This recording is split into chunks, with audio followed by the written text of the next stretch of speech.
C'est le dernier jour de la semaine, on décompresse. Bonjour à toutes et à tous et merci de nous avoir rejoints sur Cadeau de Noël. Si vous venez de découvrir la chaîne, évidemment, il est de bon temps que vous activiez la cloche de notification pour vous abonner, pour ne rien rater par ici.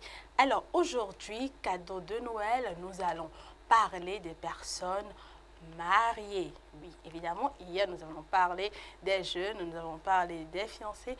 Aujourd'hui, c'est au tour des personnes mariées.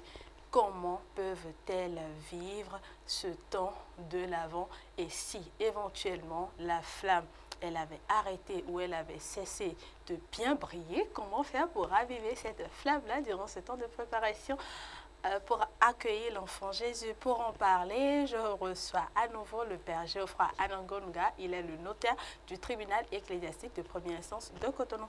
Bonjour mon Père. Bonjour Marianne. Merci beaucoup pour votre disponibilité. C'est moi qui vous remercie. Alors, hier nous avons parlé des jeunes et des fiancés. Aujourd'hui, nous allons parler des personnes mariées. Alors, dites-nous, Père, dites-leur, Père, comment peuvent-ils faire pour bien vivre ce temps de l'Avent? Merci.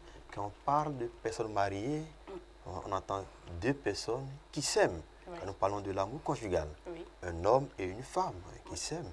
Et ce n'est pas inutile que de le préciser. Un homme et une femme, pas un homme et un homme, mais une femme et une femme. Voilà, un homme et une femme qui s'aiment et qui s'unissent dans les liens du mariage. Fêter Noël, c'est fêter l'amour. Car Dieu a tellement aimé le monde qu'il a donné son Fils unique. L'humanité s'apprête à accueillir ce don-là de Dieu à Noël. À Noël, nous accueillons le don de Dieu ou le don qu'est Dieu lui-même. Voilà, le don qu'est Dieu. Donc ce don-là qui s'est exprimé dans l'incarnation du Fils de Dieu. Par amour, Dieu a pris chair pour dire jusqu'où va le sacrifice. Dieu, très haut qu'il est, s'est abaissé, est venu vers nous, a imposé notre condition humaine. Et la préface des trois le dit bien. Il a assumé l'humble condition de notre chair. C'est ça que dit l'une des phrases de la préface. Alors, aimer, s'aimer, c'est accepter d'assumer aussi l'humble condition de l'autre, ce que l'autre est. Ne pas passer tout le temps le fait des reproches. Assume ses erreurs, assume ses défauts, assume ses qualités aussi. Si vraiment tu l'aimes. Donc, fêter Noël, c'est prendre en compte tout cela. Et hier, je vous parlais de deux figures de jeunes. Aujourd'hui, je veux bien parler de deux figures de personnes mariées, de deux figures que l'Église, que les textes nous proposent aussi à l'approche de Noël.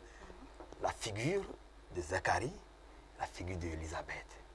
Voilà deux personnes mariées qui se sont aimées jusqu'au bout et se sont aimées sans enfant. C'est ça, sans enfant. Ils ont confié le couple au Seigneur. Zacharie vaquait à ses occupations, à ses offices de prêtre, sans enfant. Mais ils ne sont pas séparés pour autant, mais ils ont attendu le plan de Dieu. Et voyez ce que Dieu a fait. À leur âge avancé, pendant que les deux étaient vieux, alors le Seigneur leur propose d'avoir un enfant, leur donne la grâce de la maternité. Mais pourquoi Dieu a attendu si longtemps? Alors, je vous l'explique. Jean-Baptiste, qui va naître, à 6 mois depuis que Jésus.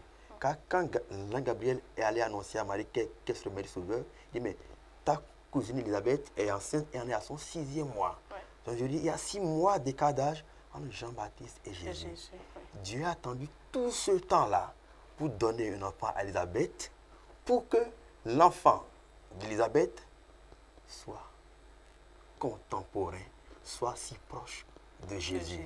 Elisabeth aurait eu 1000 enfants ou même des jumeaux dans sa jeunesse que l'histoire d'aucun d'eux n'entrerait de façon si directe et si proche dans l'histoire de Jésus.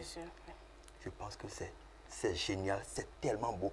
Pour dire, les couples mariés ne perdent rien à attendre le Seigneur. À que le Seigneur au sein de leur couple, de leur conjugalité. Tu as toujours un plan derrière chaque épreuve. Dieu a toujours un plan derrière chaque épreuve. Le Seigneur ne tarde pas à tenir ses promesses.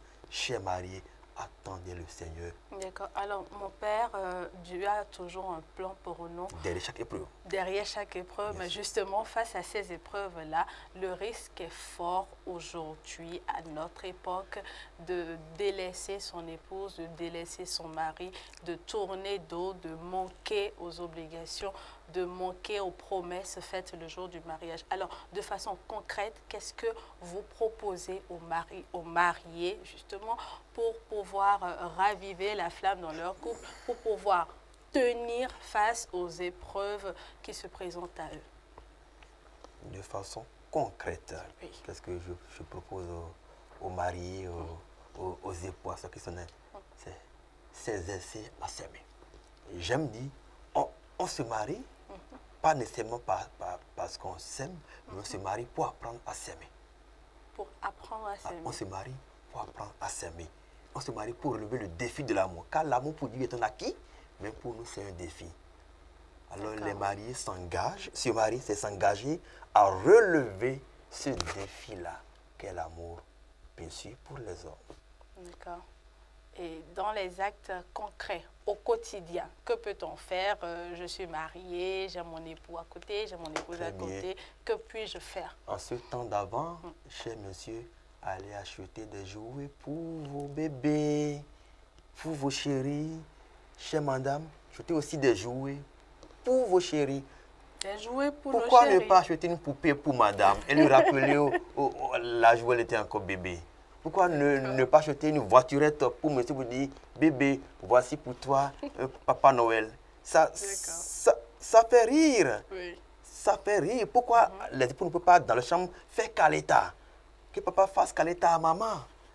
Qu'il fasse Adoubankhoué dans la chambre. Adoubankhoué en français, je ne sais pas. Jacoué, tu me voici. Voilà, passez ce temps à vous amuser. Ça ravive la flamme. C'est-à-dire que bon, c'est un peu amusant, mais c'est justement ça, l'amour aussi. D'accord. Merci beaucoup, mon père, pour ces conseils. Je vous remercie.